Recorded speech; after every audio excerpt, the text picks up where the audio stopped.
الله أكبر. الحمد لله رب العالمين الرحمن الرحيم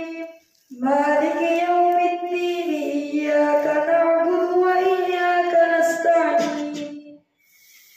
اهدنا الصراط المستقيم صراط الذين أنعمت عليهم غير المغضوب عليهم ولا الضالين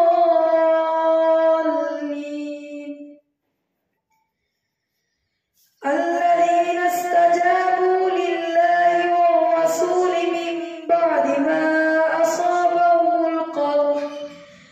للذين أحسنوا منهم واتقوا أجر عظيم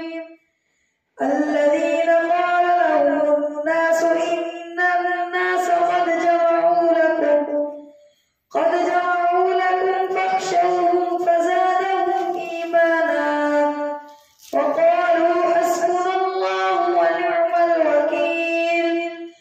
فانقلبوا بنعمة من الله وفضل لم يمسسهم سوء واتبعوا رضوان الله والله ذو فضل عظيم إنما ذلكم الشيطان يخوف أولياءه فلا تخافوهم وخافون إن كنتم مؤمنين ولا يحزنك الذين يسارعون في الكفر إنهم لن يضروا الله شيئا يريد الله ألا يجعل لهم حظا في الآخرة ولهم عذاب عظيم إن الذين اشتروا الكفر بالإيمان لن يضروا الله شيئا ولهم عذاب أليم ولا يحسبن الذين كفروا أنما نملي لهم خير لأنفسهم إنما نملي لهم ليزدادوا إثما ولهم عذاب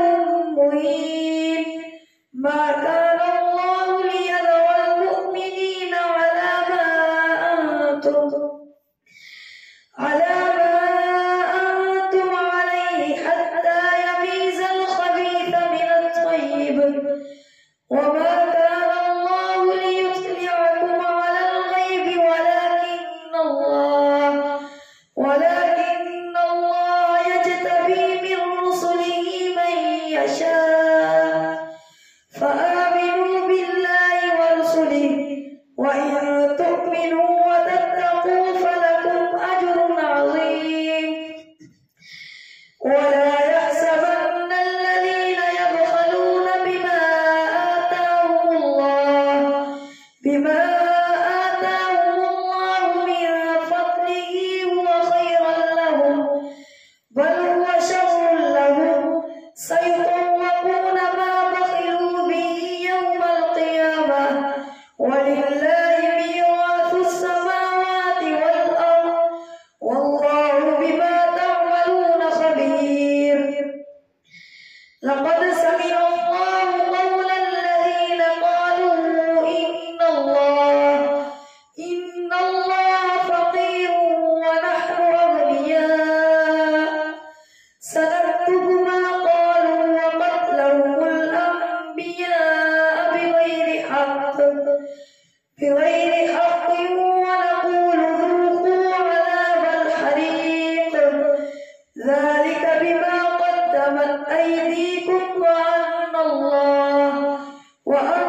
تصبروا وتتقوا فإن ذلك من عزم الأمور. وإذ أخذ الله ميثاق الذين أوتوا الكتاب لتبيننه للناس ولا تكتمونه فنبذوه وراء ظهورهم واشتروا به ثمنا قليلا فبئس ما يشترون. لا تحسبن الذين يفرحون بما أتوا ويحبون أن يحمدوا بما لم يفعلوا فلا تحسبنهم بمفازة من العذاب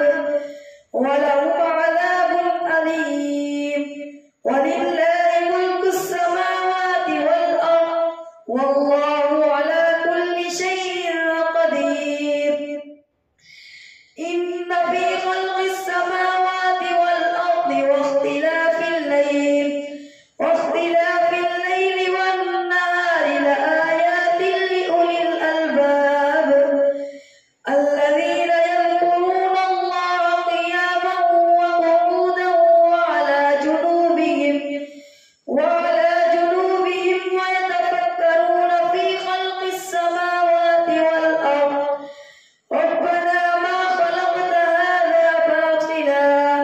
سبحانك فقنا عذاب النار. ربنا إنك من تدخل النار فقد أخزيته وما للظالمين من أنصار. ربنا إننا سمعنا مناديا ينادي للإيمان أن آمنوا بربكم فآمنا. ربنا فاغفر لنا ذنوبنا وكفر عنا سيئاتنا وتوفنا مع الأبرار. ربنا وآتنا ما وعدتنا على رسلك ولا تخزنا يوم القيامة إنك لا تخلف الميعاد. فاستجاب لهم ربهم أني لا أضيع عمل عامل منكم من ذكر أو أنثى بعضكم من بعض. فالذين هاجروا وأخرجوا من ديارهم وأوذوا في سبيلي وقاتلوا وقتلوا لأكفرن عنهم سيئاتهم ولأدخلنهم جنات تجري من تحتها الأنهار ثوابا من عند الله والله عنده حسن الثواب.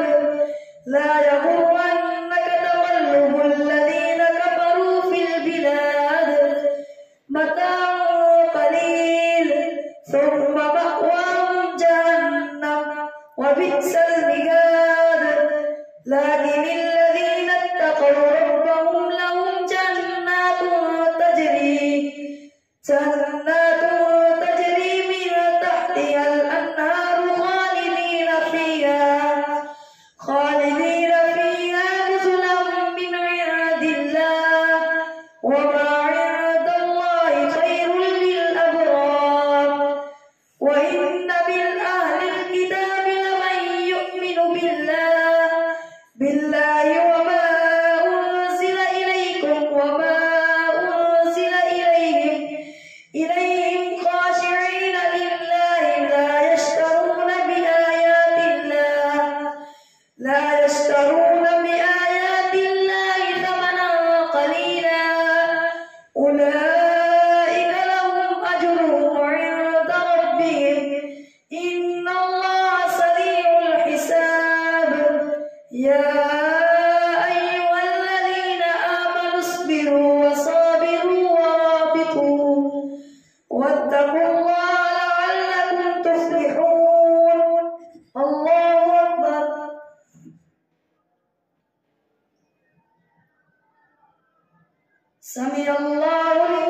حمده الله أكبر الله أكبر الله أكبر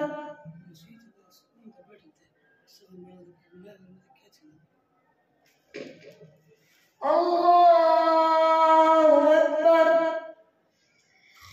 الحمد لله رب العالمين الرحمن الرحيم مالك يوم الدين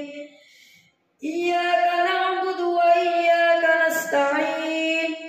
اهدنا الصراط المستقيم صراط الذين أنعمت عليهم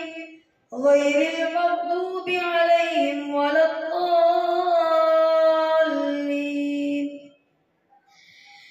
يا أيها الناس اتقوا ربكم الذي خلقكم من نفس واحدة وخلق منها زوجها وبث منهما رجالا كثيرا ونساء واتقوا الله الذي تساءلون به والأرحام إن الله كان عليكم رقيبا وآتوا اليتامى أموالهم ولا تتبدلوا الخبيث بالطيب ولا تأكلوا أموالهم إلى أموالكم إنه كان حوبا كبيرا وإن خفتم ألا تقسطوا في اليتامى فانكحوا ما طاب لكم من النساء مثنى وثلاث ورباع فإن خفتم ألا تعدلوا فواحدة أو ما ملكت أيمانكم ذلك أدنى ألا تعولوا وآتوا النساء صدقاتهن نحلة فإن طبن لكم عن شيء منه نفسا فكلوه هنيئا مريئا ولا تؤتوا السفهاء أموالكم التي جعل الله لكم قياما وارزقوهم فيها واكسوهم وقولوا لهم قولا معروفا وابتلوا اليتامى حتى إذا بلغوا النكاح فإن آنستم منهم رشدا فادفعوا إليهم ولا تأكلوها إسرافا وبدارا أن يكبروا ومن كان غنيا فليستعفف ومن كان فقيرا فليأكل بالمعروف فإذا دفعتم إليهم أموالهم فأشهدوا عليهم وكفى بالله حسيبا للرجال نصيب مما ترك الوالدان والأقربون وللنساء نصيب مما ترك الوالدان والأقربون مما قل منه أو كثر نصيبا مفروضا وإذا حضر القسمة أولو القربى واليتامى والمساكين فارزقوهم منه وقولوا لهم قولا معروفا وليخشى الذين لو تركوا من خلفهم ذرية ضعافا خافوا عليهم فليتقوا الله وليقولوا قولا سديدا إن الذين يأكلون أموال اليتامى ظلما إنما يأكلون في بطونهم نارا وسيصلون سعيرا يوصيكم الله في أولادكم للذكر مثل حظ الأنثيين فإن كن نساء فوق اثنتين فلهن ثلثا ما ترك وإن كانت واحدة فلها النصف ولأبويه لكل واحد منهما السدس مما ترك مما ترك إن كان له ولد، فإن لم يكن له ولد وورثه أبواه فلأمه الثلث، فإن كان له إخوة فلأمه السدس من بعد وصية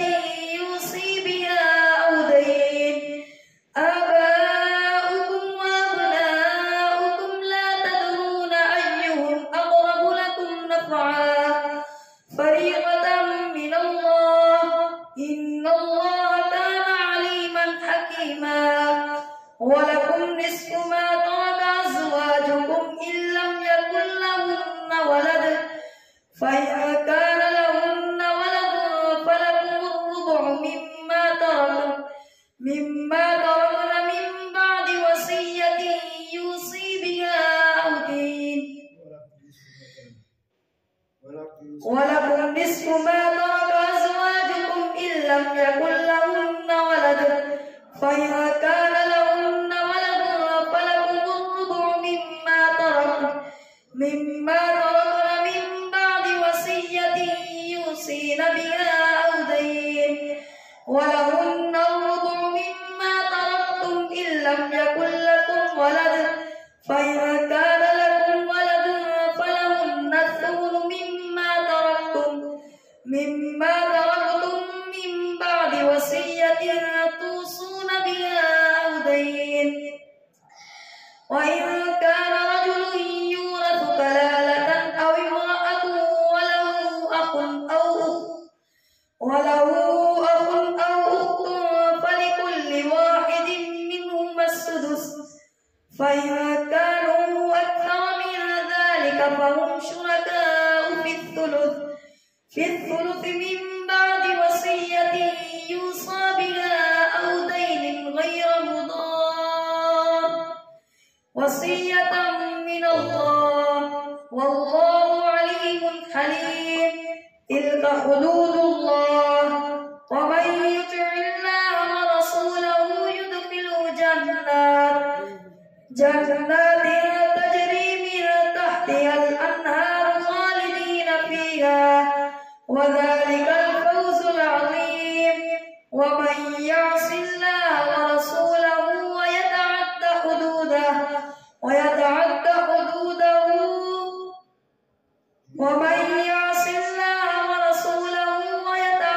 حدوده يدخله نارا خالدا فيها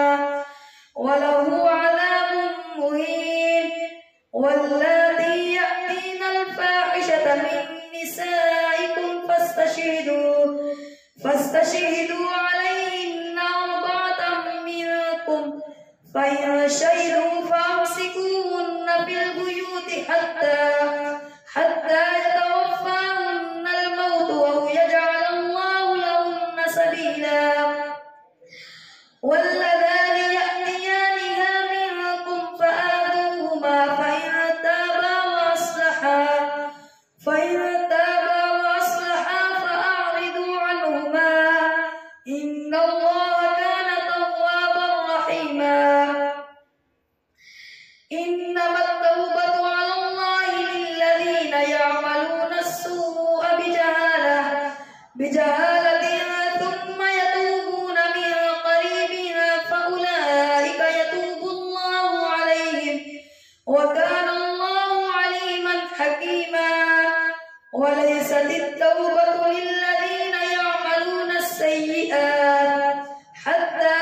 إذا حضر أحدهم الموت قال إني تبت الآن ولا الذين يموتون وهم كفار، أولئك أعتدنا لهم عذابا أليما. يا أيها الذين آمنوا لا يحل لكم أن ترثوا النساء كرها ولا تعضلوهن لتذهبوا ببعض ما آتيتموهن إلا أن يأتين بفاحشة مبينة، وعاشروهن بالمعروف، فإن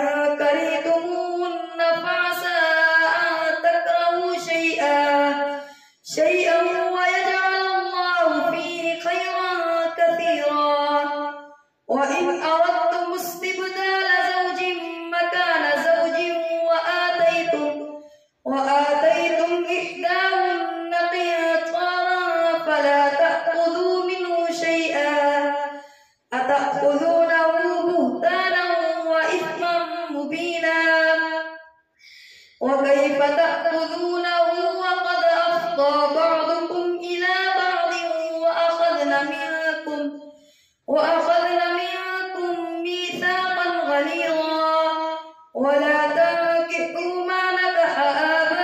آباؤكم من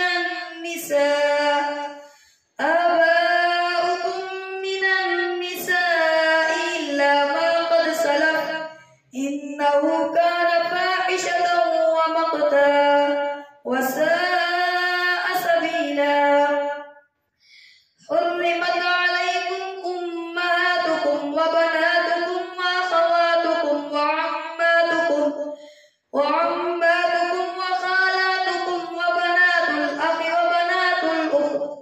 وبنات الأخت وأمهاتكم اللاتي أرضعنكم وأخواتكم من الرضاعة وأمهات نسائكم وربائبكم اللاتي في حجوركم